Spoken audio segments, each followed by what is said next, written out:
আমরা মধ্যবিত্ত। পার্থ সাহা। আমরা মধ্যবিত্ত। আমরা যদি গাইতাম, আমরা গায়ক হতাম। আমরা যদি লিখতাম, আমরাও লেখক হতাম। আমরা যদি আঁকতাম, আমরাও আর্টিস্ট হতাম।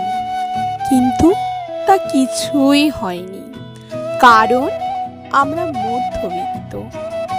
আমরা যদি কাউকে ভালোবাসতাম, তাহলে আমরাও ভালো প্রেমিক হতাম। কিন্তু আমরা মধ্যবিত্ত। সমাজে সেটিকে লোকে কলঙ্ক বলে মনে করত, কারণ আমরা মধ্যবিত্ত। কাউকে কথা বলার সময় দুবার ভেবে কথা বলতে হয়, কারণ আমরা মধ্যবিত্ত। নিজের বাবা মায়ের কথা ভেবে অনেক ইচ্ছা জলাঞ্জলি দিয়ে দিতে হয়, কারণ আমরা মধ্যবিত্ত। আমাদের জীবনে অনেক স্বপ্ন আছে, কিন্তু সেটি পূরণ করতে হবে অনেক সময় লেগে যাবে, কারণ আমরা তো মধ্যবিত্ত।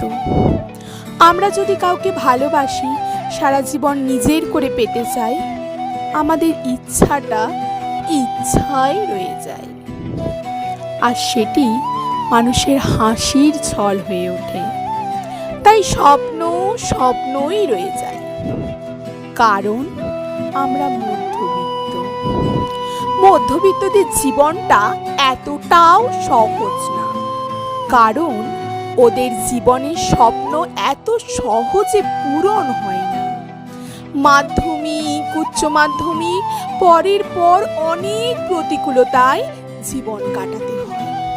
বাবা মায়ের মুখে শুনতে হয় বেকারত্বের যন্ত্রণার কথা, কারণ আমরা মধ্যবিত্ত। আমাদের জীবনটা অনেক বড়। আমরা জানি সবার মুখে হাসি আনতে, কিন্তু সবাই আমাদেরকে কাঁদিয়ে চলে যায়। আমরা নিজের কষ্ট পেয়েও অন্যদের হাসাই, কিন্তু আমাদের হাসির দাম দেয় না। আমরা মধ্যবিত্ত। আমাদের কষ্টের কথা কেউ ভাবে না। সবাই ভালো থেকো, সুস্থ থেকো।